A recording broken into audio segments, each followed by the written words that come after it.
Olá, chegou a hora de você ficar muito mais informado. Veja os destaques desta edição. Novo Tempo celebra 20 anos de programação no Brasil. Pesquisa considera trágico o governo Temer. Pindamonhangaba comemora 194 anos da independência com desfile cívico-militar. Moradores de Taubaté ainda sofrem com distribuição de água suja.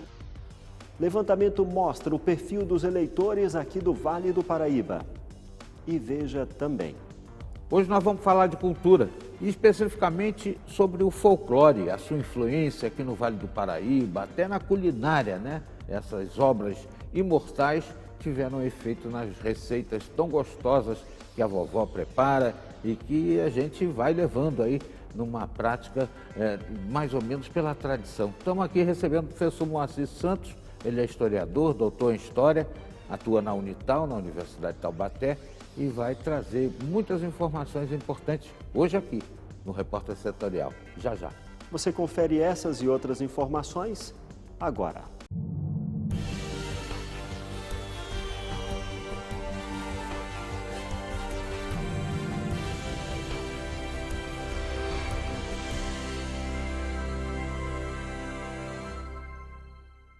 Você é bem-vindo. Este é o Repórter Setorial. As próximas semanas serão decisivas para os poderes legislativo e executivo de todo o país. E nesse período de campanha, o principal destaque é o povo. Um dado mostra o perfil dos eleitores de algumas cidades aqui da nossa região, o Vale do Paraíba. O que eles pensam a respeito de temas como política, como decidem o voto e como consideram o fato de apenas 5 das 39 cidades da região terem mulheres à frente da política. Segundo dados do Tribunal Superior Eleitoral, mais de 75 milhões e 200 mil são mulheres. Eleitores do sexo masculino somam 68 milhões 767 mil 634.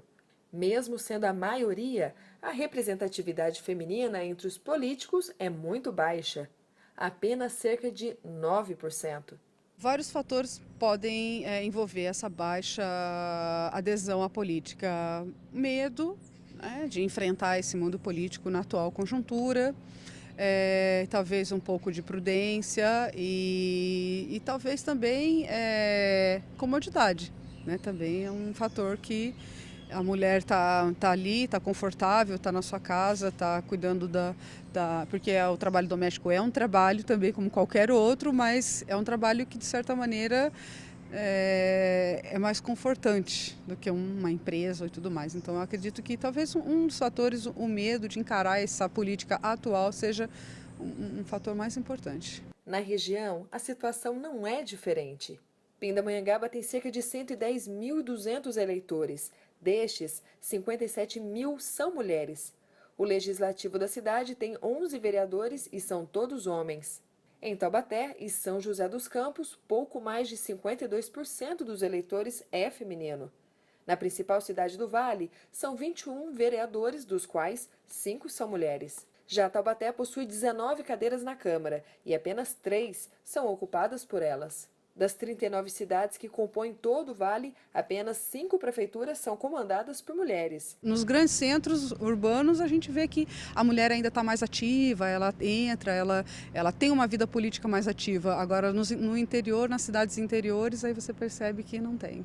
Fomos às ruas para saber se as mulheres já sabem quem vão votar. Será que elas vão apoiar a classe feminina? Muito mais do que só a participação por um número maior de mulheres, mas por uma qualidade de propostas, né? Que sejam mulheres que tenham propostas, que tenham projetos para a cidade, realizando projetos que tragam benefícios para a cidade como um todo. Thaís, você já sabe para quem você vai votar nessa eleição?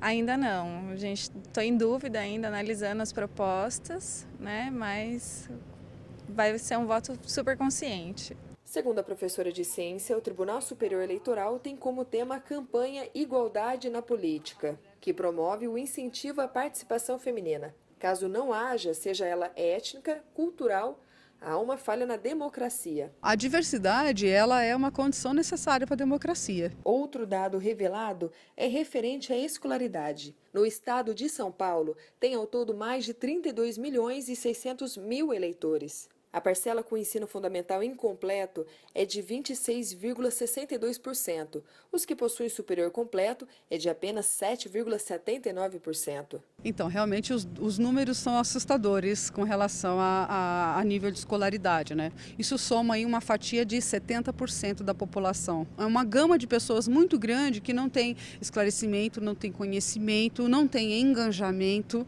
né? Não tem instrumentos para poder pensar uma política, uma solução para a política. Então, espera que a solução venha de fora, né? Mas a solução tem que partir da gente. Se não parte da gente, não é uma solução, não vai ter uma solução. Então, tem que partir de todos, porque a sociedade ela é um conjunto, ela é um conjunto vivo das pessoas que tem que ter um envolvimento e engajamento. Então, a questão da escolaridade é muito forte e ela é muito perigosa, porque a falta de escolaridade ou uma escolaridade sem qualidade, ela também vai gerar uma política deficitária na sua diversidade, deficitária na efetivação do que realmente significa a democracia, né? E aí isso é uma cadeia de falhas e erros e acaba transformando a política brasileira nisso que ela está hoje, né? Mas tem solução, professora? Eu até falo muito para os meus alunos que a solução para o Brasil, não existe uma solução a curto prazo, uma solução a longo prazo, e essa solução é só a educação. Não tem como, né? Vamos dar educação para as criançadinhas, uma educação de qualidade, uma educação formativa para o cidadão realmente, sem propagandas, a educação verdadeira. E aí, daqui a 30 anos, a gente vai ver essa nova geração chegando e ela é que vai mudar. O IBOPE divulgou uma pesquisa de avaliação do governo do presidente Michel Temer. O estudo foi realizado dias antes do impeachment da Dilma. O grau de confiança é de 95% e a margem de erro é de 2 pontos percentuais para mais ou para menos. São Paulo está entre as várias capitais do país com grau de rejeição acima dos 40%. Segundo o IBOPE, a avaliação do governo do presidente Michel Temer como ótimo e bom varia de 8% a 19% nas capitais. A maior parte dos levantamentos foi feita antes do impeachment de Dilma Rousseff, quando Temer ainda ocupava o cargo interinamente. Salvador é a capital com maior reprovação à administração do PMDBista. 53% dizem que o governo é ruim ou péssimo. O maior índice de aprovação à administração de Temer é registrado em Manaus, onde 19% classificam como ótima ou boa. Nas 5 capitais de maior população do país, a rejeição ou indiferença ao governo Temer variam entre 77% e 82%. A balança comercial registrou um superávit favorável no último mês de agosto. Isso mostra que, mais uma vez, as exportações brasileiras superaram as importações. Mas, na comparação com o mesmo período do ano passado, mostra uma queda de 2,6%. Entre os dias 1º e 2 de setembro, as exportações brasileiras somaram 1 bilhão e 490 milhões de dólares. Os números representam um superávit de 489 milhões. Mas, na comparação com o mesmo período do ano passado, a cifra representa um recuo de 2,6%. Já as importações somaram 1 bilhão de dólares, uma queda de 19,8%. No acumulado deste ano, as exportações brasileiras superaram as importações em 32 bilhões e 866 milhões de dólares.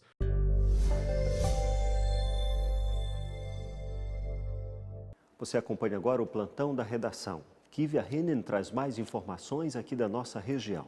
Das 364 agências bancárias do Vale do Paraíba e região Bragantina, 285 já estavam fechadas no primeiro dia de greve. Os bancários reivindicam reposição da inflação do período a mais de 5%, de um aumento real e a valorização do piso salarial. E ainda sobre a greve dos bancários, o PROCON de São José dos Campos orienta os consumidores em como agir em tempos de greve. De acordo com o órgão, o ideal é realizar pagamentos através de caixas eletrônicos, internet, telefone, correios, lotéricas e lojas físicas. É importante também solicitar e guardar todos os comprovantes de pagamento. O fato de os bancários estarem em greve não exime o consumidor da responsabilidade de pagar as dívidas em dia. E na contramão dos outros municípios do Vale do Paraíba, este ano, Jacareí ficou sem o tradicional desfile de 7 de setembro em razão do calendário eleitoral, segundo a Prefeitura.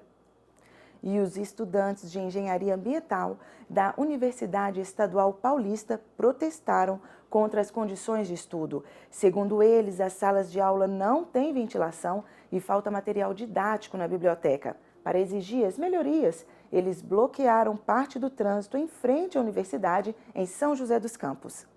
Kivia Henning, repórter setorial. Minha gente, o presidente Michel Temer mal assumiu o cargo e já encontra cenário de protestos em relação às mudanças que seu governo propõe. Uma das principais reclamações é a possível reforma trabalhista que sugere dividir o pagamento das férias, suas férias, minhas férias, em até 4 vezes. Para a tristeza do trabalhador, essa medida pode acontecer caso seja aprovada pelo Congresso.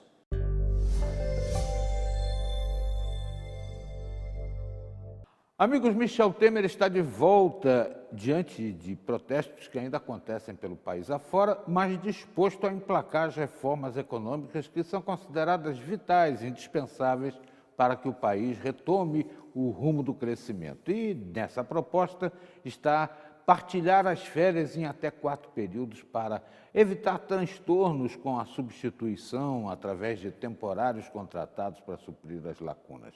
Olha, isso vai dar muita polêmica ainda, porque as centrais sindicais vão pular com essa história.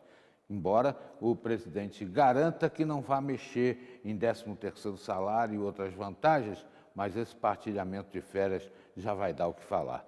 Vamos ver, vamos dar tempo ao tempo, ou melhor, tempo ao Temer.